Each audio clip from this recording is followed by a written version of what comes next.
पूला नमस्कार, अस्सलाम वालेकुम, सत श्री अकाल और राम राम। मैं हूँ आपके होस्ट जोशी रेड्डी और आप सभी के स्वागत है हमारे प्रोग्राम में। आप देख रहे हैं फीजी इन फोकस। हम इस प्रोग्राम को ला रहे हैं from traditional unseeded territories of क्वांटलम, सिल्वरटूथ, कैट्सी और स्क्वामिश नेशंस पे। सितंबर आने वाला है। 3 सितंबर से स्कूल फिर से शुरू हो गए। ध्यान रखें कि आपके स्कूल जोन में लिखी हुई स्पीड लिमिट का ध्यान रखो जो 30 किलोमीटर्स है। अगर आप ज़्यादा स्पीड में ड्राइव करते हुए पकड़ाई जाए तो आपका फाइन होगा बहुत भारी। सो ड्राइव करो safely. Happy Krishna Janmashtami to all our devotees from our team at Fiji in focus. ये एक हिंदू फेस्टिवल है जो भगवान कृष्णा के जन्म को मनाता है। अगस्त के महीने में के 8वां दिन होता है। नंबर 8 का और एक सिग्निफिकेंस है कृष्णा की कहानी में, क्योंकि वो अपने माँ देवकी का 8वां बच्चा था। पूरा दिन भगवान कृष्ण के पूजा के लिए समर्पित थी। इस शुभ दिन पे भगवान कृष्ण का जन्म हुआ था और पूरे देश में भगवान श्री कृष्ण के जन्म का उत्सव मनाता है। अब हमारे साथ आए हैं विक प्रसाद जी, जो हफ्ते भर के news, Fiji news, local news और स्पोर्ट्स के बारे में जानकारी देंगे। अगर आपके पास भी न्यूज़ है, आप हमारे साथ शेयर करने चाहते हैं तो आप विक के कॉल कर सकते हैं या हमारे स्टूडियो में भी सेंड कर सकते हैं। सो हियर कम्स विक्स जी।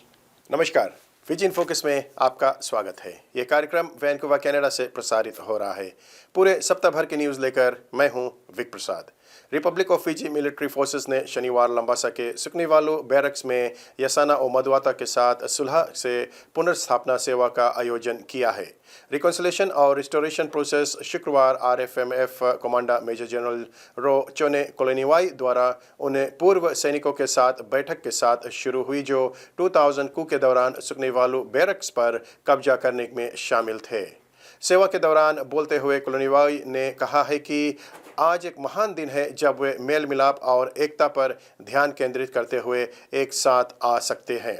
उन्होंने कहा है कि जिन लोगों ने ये शुक्रवार को मिले उनके लिए अपनी कहानियां साझा करना चाहा और उन परिस्थितियों को बताना आसान नहीं था जिन पे वे या उनके परिवार गुजरे थे। RFMF कमांडर ने कहा है कि वे आभारी है कि कुछ महिलाओं भी वहां मौजूद थी जहां उन्होंने 2000 में घटित घटनाओं के कारण अपने संघर्षों के बारे में भी बताया है। कोलोनीवाई का कहना है कि उस समय जो कुछ हुआ उसके कारण वनवा और RFMF के बीच सेपरेशन हो गया था।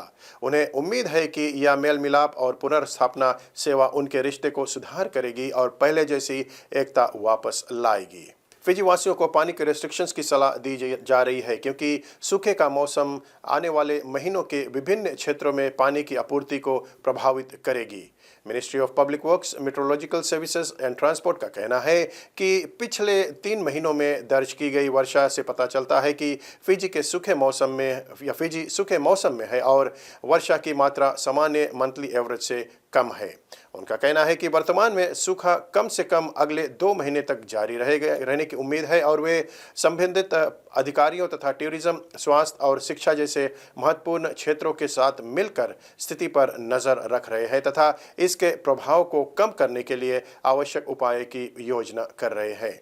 Minister for metrological Ro Filipe Tuisawau ने फिजी वासियों से इस अवधि के दौरान पानी की कम उपयोग करने की आग्रह किया है ताकि यह सुनिश्चित किया जा सके कि उपलब्ध संसाधन देश भर में सभी आवश्यकताओं को पूरा कर सके। उन्होंने कहा है कि वे अपने पानी की आपूर्ति के लिए ministry of rural maritime development के साथ मिलकर काम कर रहे हैं।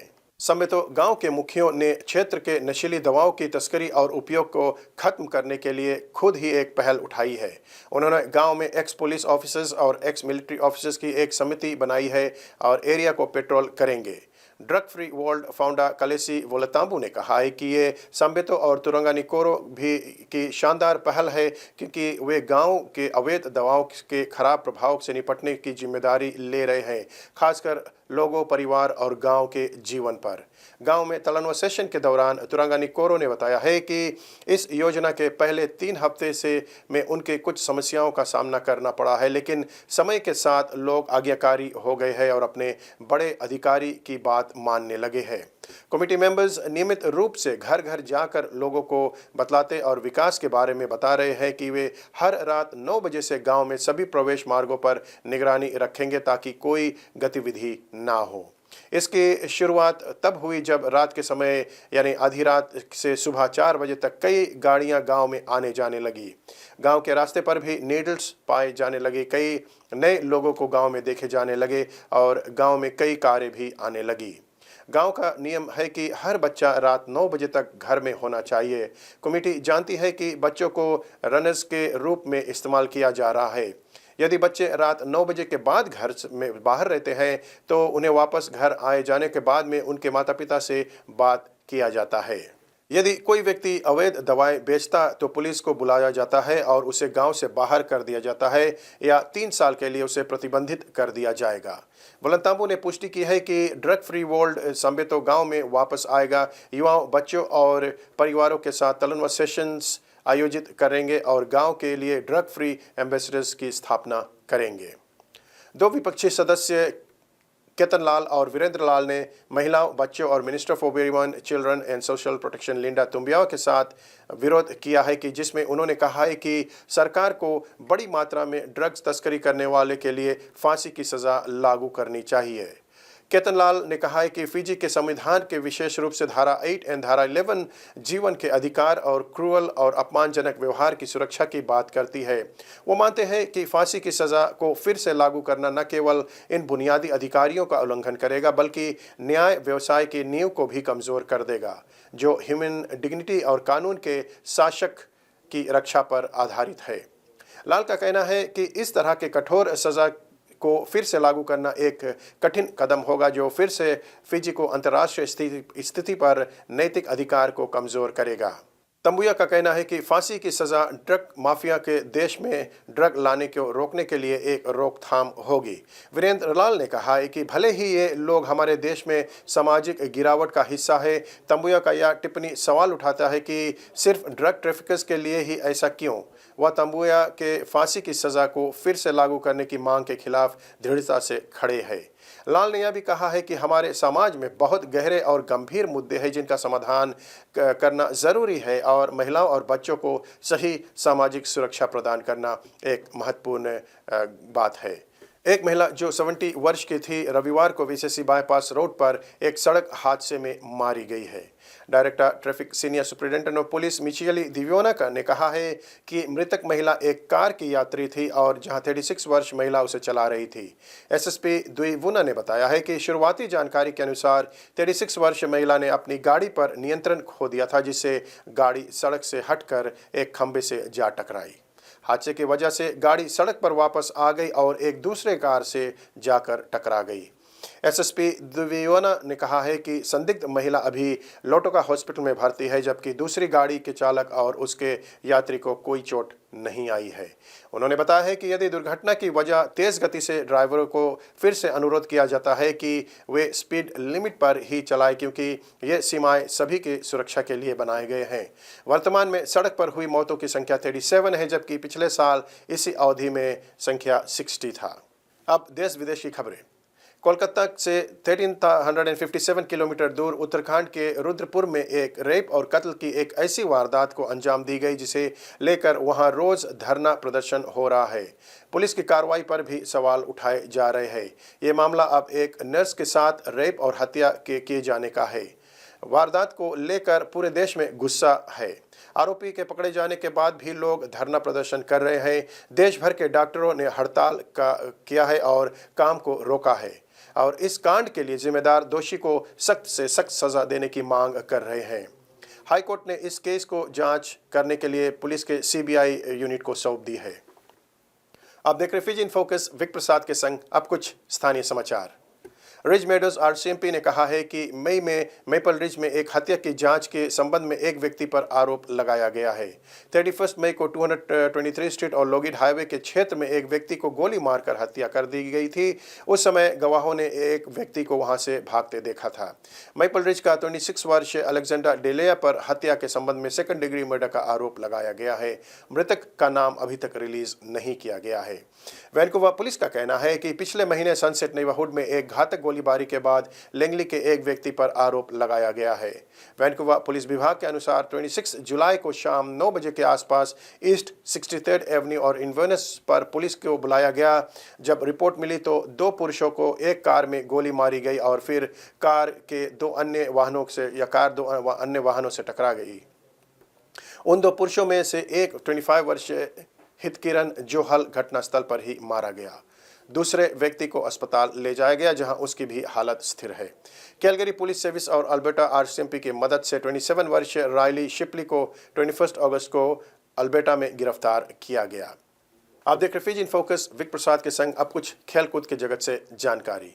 Vodafone deans trophy HFC stadium सुवा में जारी रहा। क्वीन विक्टोरिया स्कूल ने एक बार फिर से इस टाइटल को डिफेंड करते हुए नसीनु सेकेंडरी स्कूल को 27-13 से पराजित की तरह से 42-10 से पराजित किया है और उधर साउथ अफ्रीका ने ऑस्ट्रेलिया को 30 पॉइंट्स टू 12 से पराजित किया है। अगर आप भी कोई इन्फॉर्मेशन शेयर करना चाहते हैं तो आप हमसे संपर्क कर सकते हैं या स्टूडियो में कॉल कर सकते हैं। विक प्रसाद को यहीं पर दीजिए इजाज़त। धन्यवाद। आपका बहुत बहुत धन्यवाद विक जी। हमारे पास कुछ पब्लिक सर्विस अनाउंसमेंट्स हैं, सो प्लीज़ अपना पेन और पेपर रेडी रखो।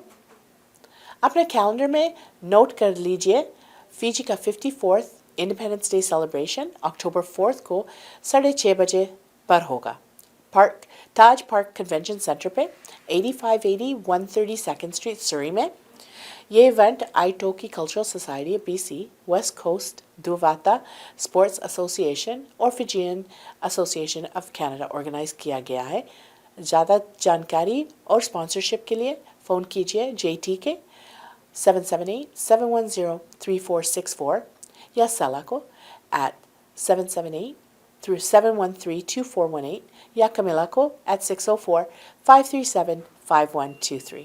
The government of BC is planning to build a South Asian museum in Metro Vancouver area. Please go online to fill out the questionnaire and voice your opinion. This questionnaire will only take 5 minutes. It's very simple to fill. Also, they want to know what would you like to call the center and where you would like to see the center built. You have a lot to say. Exercise your rights and fill out the questionnaire. Go to encage.gov.bc/182261. 13th Annual Mustari Begum Festival 28 सितंबर को Massey theatre new Westminster में होगा। Event शाम को 6 बजे शुरू होगा। Tickets और ज़्यादा जानकारी के लिए मैसी थिएटर को कॉल करो at 604-521-5050. एड्रेस है 735 8th Street in New Westminster. Run सरी रन हो रहा है सितंबर 8 हॉलैंड पार्क सरी में। रजिस्ट्रेशन अब खुल चुकी है। ये उनका 4th एनुअल रन है जिसमें 5K और 10K के लिए दौड़ रहा है। ज़्यादा जानकारी के लिए उनके वेबसाइट www.runsurryrun.com पर विज़िट करो। फीजी के बच्चे के हार्ट हॉस्पिटल के लिए फंड रेजिंग हो रहा है 8 सितंबर को सुबह 11 से लेकर 3 बजे तक होगी। इसमें फीजी स्टाइल लैम्प पुलाव और टमाटर चटनी बनाएंगे हमारे शेफ़ असीम अख्तर खान सिर्फ $10 में। ज़्यादा जानकारी के लिए कॉल करो 604-228-0383 या 604-897-6601। नील कुशवाहा आए हैं हमारे स्टूडियो में माउंटेन क्लाइंबिंग के बात करेंगे। लीजिए देखिए। नमस्कार, फीजी इन फोकस को जितने देखने वाले हैं आप सभी को कमिला सिंह का प्यार भरा नमस्कार।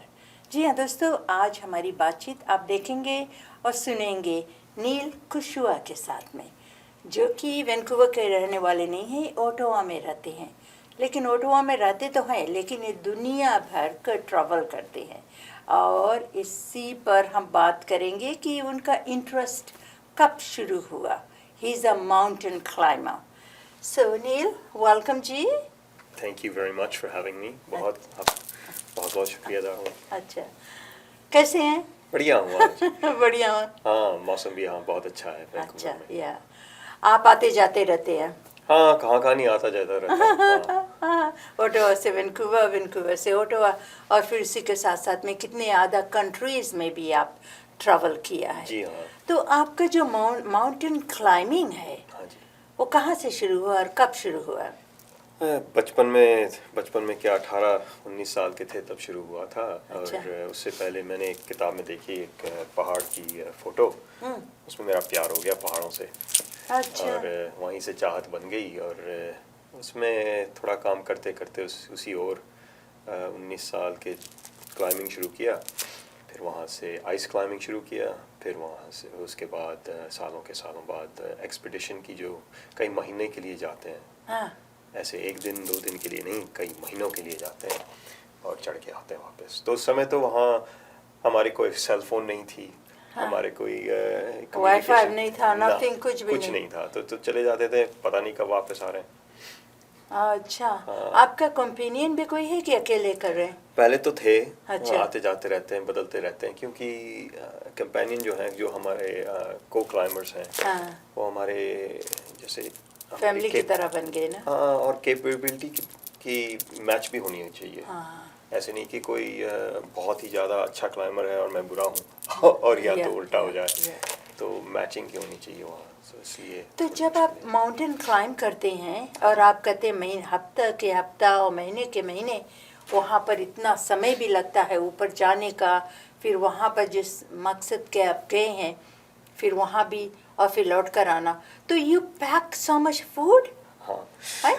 तो लेके तो जाते हैं वहाँ। नेपाल में अलग बात है थोड़ी। अच्छा। नेपाल और पाकिस्तान में थोड़ी अलग बात है, मगर जाते तो हैं, सारे खाना वगैरह लेके जाते हैं।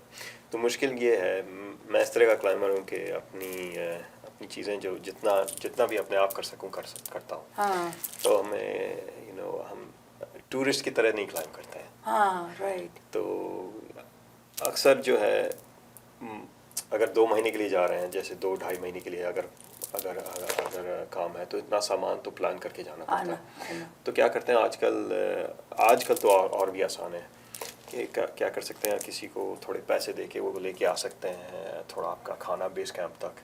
तो बेस कैंप पहुंचने में भी 9 दिन लगते हैं। अच्छा। पैदल 9-8 दिन, कभी कभी 10-12 दिन लगते हैं। डिपेंड करता है कौन से पहाड़ में चढ़ने जा रहे हैं। जैसे एवरेस्ट अगर आप चढ़ने जाएंगे या बेस कैंप तक जाएंगे, तो कम से कम 8-9 दिन तो लगेंगे आपको पैदल चलने में, पास बेस कैंप तक पहुंचने में। फिर वहाँ आप रहोगे कई दिनों के लिए, और वहाँ आपका घर बनेगा 2 महीने के लिए। अच्छा।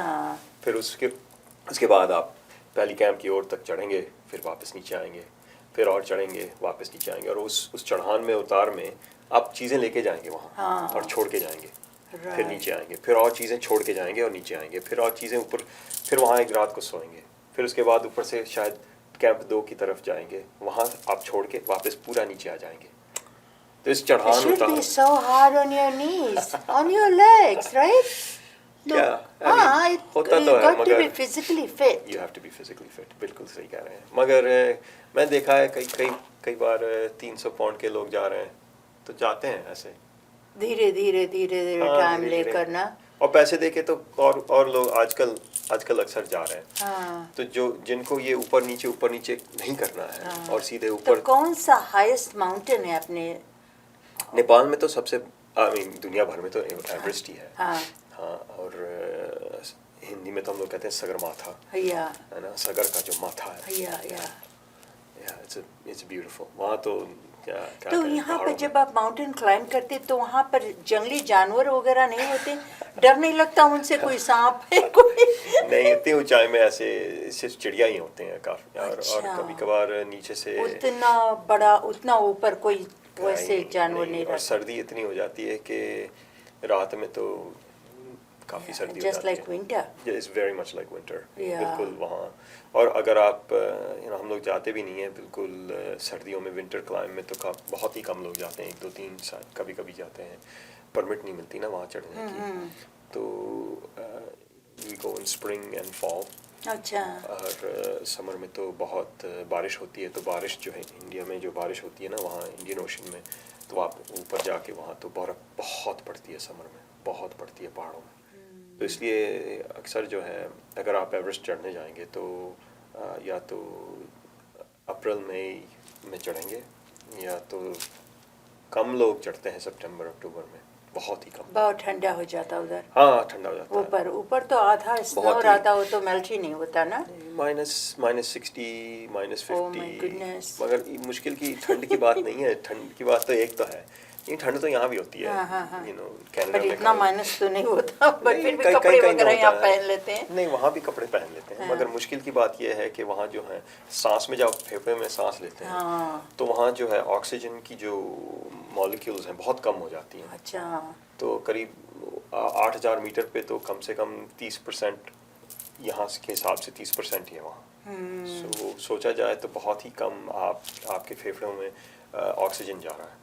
तो इसका मतलब खून जो है आपकी जैसे लेके नहीं जा रहे हैं ये छोटे मॉलिक्यूल्स, जो O2 के मॉलिक्यूल्स होते हैं ना, उंगलियों तक, उंगलियों में, पैरों की उंगलियों में नहीं ले जाते हैं। तो बहुत सर्दी लग जाती है उसी के हिसाब से। अच्छा। तो ऊपर से -40 50 60 है, तो अगर इवन -20 डिग्रीज भी हो जाए हाँ। और आपके फेफड़ों में O2 नहीं है ज़्यादा इतना, तो बहुत मुश्किल हो जाता है। उसमें काफ़ी कॉम्प्लिकेशंस हो जाते हैं कि cerebral edema to pulmonary edema की बहुत मुश्किल हो जाती है। और वहाँ कोई अस्पताल है नहीं, अस्पताल तो है नहीं, डॉक्टर वगैरह नहीं, कोई भी आपको अपना नहीं। बनना पड़ता है। तो ये मुश्किल है। मैंने खुद अपने शरीर पे काफ़ी क्या नहीं काट पीट के कर रखा है ऊपर, क्योंकि और कोई है नहीं। या अपने आप से अगर बीमार भी हो जाओ हाँ। तो यू हैव टू थिंक कि कैसे अपने आप को केयर करनी है। तो ऐसे नहीं कि लाइक बाहर सो रहे हैं तो बाहर रहने की आदत हो जाती है, तो आप जितने लोग आउटडोर जैसे कहते हैं ना लोग रह जाए, आपको थोड़ा you need to understand some meteorology, थोड़ा फिजिक्स और साइंस भी जानना पड़ता है, थोड़ा बायोकेमिस्ट्री भी जानना पड़ता है अपने शरीर के बारे में, और जैसे physical behaviour of your body की कैसे चलता है, कैसे ये कभी उंगली टूट जाए तो क्या करोगे। ऐसे नहीं कि घर वापस चले जाओगे, तो कैसे ठीक करोगे इसको। अगर आपके टीममेट की कोई कुछ मुश्किल हो जाए तो उनकी कदर आप कैसे करोगे, उनकी कदर करनी पड़ती है, फिर इकट्ठे चढ़ते हैं। आपके कोई रोल मॉडल थे जब आपने शुरू में जब ने माउंटेन क्लाइंबिंग शुरू किया? रोल मॉडल अजीब ऐसे मिक्स्ड थे काफ़ी। अच्छा। हाँ, तो कई एक तो गुजर गए, गिर के गुजर गए, कई एक तो बूढ़े होके गुजर गए, और कई एक अभी भी जिंदा हैं। रोल मॉडल्स बदलते रहते हैं आपके दुनिया में जो हैं, कई उनके भी जो गोल्स थे वो भी बदल गए। मैं इस तरह का चढ़ने वाला आदमी नहीं हूँ कि बस ये पहाड़ चढ़ लिया अब ख़त्म हो गया, वो पहाड़ चढ़ लिया अब ख़त्म हो गया, जैसे बैग में डाल के ये पकड़ के बैग में डाल दिया, वो बैग में पकड़ के डाल, ऐसे इस तरह का चढ़ने वाला मैं बंदा नहीं हूँ। मगर मैं जानता हूँ कि ये जो है इस तरह से चढ़ते हैं कि हाँ ये चढ़ लिया अब वहाँ कभी नहीं जाना है वापस, और वो चढ़ लिया अब मुझे लगता है मुझे कई साल 10-12 साल लगे एवरेस्ट चढ़ने में, और वो मेरा दिल भी नहीं कर रहा था उसको चढ़ने को। हाँ, सो इट्स कैसे कहूँ कि मुश्किल है। तो बट उसके साथ साथ में अच्छा माउंटेन क्लाइंबिंग वन थिंग है, but you are a very big time traveller. आप कहते हैं कि लगता है कि मेरा जो क्या कहते हैं प्लेन में ही मेरा घर मेरा प्लेन में, because that's how much mileage you put every year to go to different countries. तो अगर आप कीनिया चले गए तो क्या मकसद था, पहाड़ चढ़ने के लिए आप गए कि उनको देखने के लिए कैसे लोग वहाँ रह रहे हैं?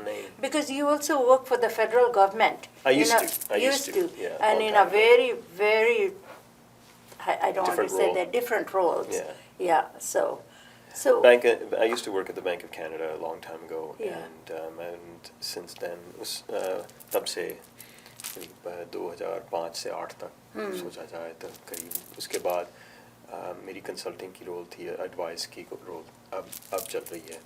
तो आजकल मैं कहाँ नहीं जाता हूँ, साउथ अफ्रीका तक। तो आप काम से जाते हैं, कोई कंसल्टिंग है उसके कारण काम से ही जाते हैं, या कभी कभी जैसे कॉन्फ्रेंस चल रही है तो मुझे बुलाया जाता है बात करने के लिए इसके बारे में। तो काफ़ी कुछ आजकल दुनिया भर में आप जानते हैं चल रहा है, कब से नहीं चल रहा है, मेरे पैदाइश से पहले भी चल रहा है, मगर अभी भी चल रहा है, अभी कुछ कम नहीं हुआ, बहुत चल रहा है। तो मैं काफ़ी कुछ कॉन्फ्लिक्ट के बारे में, जैसे आज अगर सोचा जाए दुनिया भर में या 120 कॉन्फ्लिक्ट चल रहे हैं, लड़ाइयाँ चल रही हैं कितने मगर देश। अगर सोचा जाए लोगों से पूछें कि आप कौन सी लड़ाइयाँ जान रहे हैं, या। कौन सी कॉन्फ्लिक्ट आपको जैसे दिमाग में कौन सी कॉन्फ्लिक्ट लग रही है, तो लोग एक दो तीन ही बात कर सकते हैं उनके बारे में। तो आज सोचा जाए 120 कॉन्फ्लिक्ट चल रही हैं दुनिया भर में, या। जहाँ लोग मर रहे हैं, जहाँ या। लोगों की जैसे ज़िंदगी ख़राब हो रही है। राइट। तो उनके बारे में और उनकी मुश्किलों के बारे में, और या दुनिया भर में हम लोग क्या कर सकते हैं उनके लिए, अच्छा। क्या अच्छाई कर सकते हैं उनके लिए, इन बातों में मैं दुनिया भर में घूम के बातें करता हूँ। अच्छा। थोड़ी इनकी मदद भी करता हूँ। धन्यवाद नील। अब समय हो गया हमारे जाने के और आपके और हमारी मुलाकात फिर होगी नेक्स्ट वीक को। फीजियन फोकस सितंबर 16 से ओमनी टीवी पर दिखाई जाएगा। शनिवार को 9 बजे, सोमवार को 2:30 बजे और गुरुवार को 1 बजे को शो होगा। फीजियन फोकस देखने के लिए ओमनी पर ज़रूर ट्यून करिए। स्पॉन्सरशिप के लिए कॉल करिए Camilla को at 604-537-5123। Before I leave, मैं आपको ये सोच देकर जाऊंगी, happiness is not about getting all you want, it's about enjoying all you have. Author unknown. अपना और अपना फैमिली के ख्याल रखना। मैं हूँ आपके होस्ट जोशी रेड्डी। हमारे टीम फीजियन फोकस से अपना और अपना फैमिली के ख्याल रखना। मैं हूँ आपके होस्ट जोशी रेड्डी। हमारी टीम फीजियन फोकस से अपना और एक दूसरे का अच्छा से ख्याल कीजिए और हमारे पालतू जानवरों और बुजुर्गों को पर ध्यान देना। विनाका और नमस्ते। Beginning September 16th, Fijian Focus will be moving to Omni TV Pacific, broadcasting at the following times: Saturdays at 9 a.m., Mondays at 2:30 p.m., and Thursdays at 1 p.m. on Omni TV, Channel 8 or Channel 106 across British Columbia and the Yukon on Rogers together with Shaw Television Services.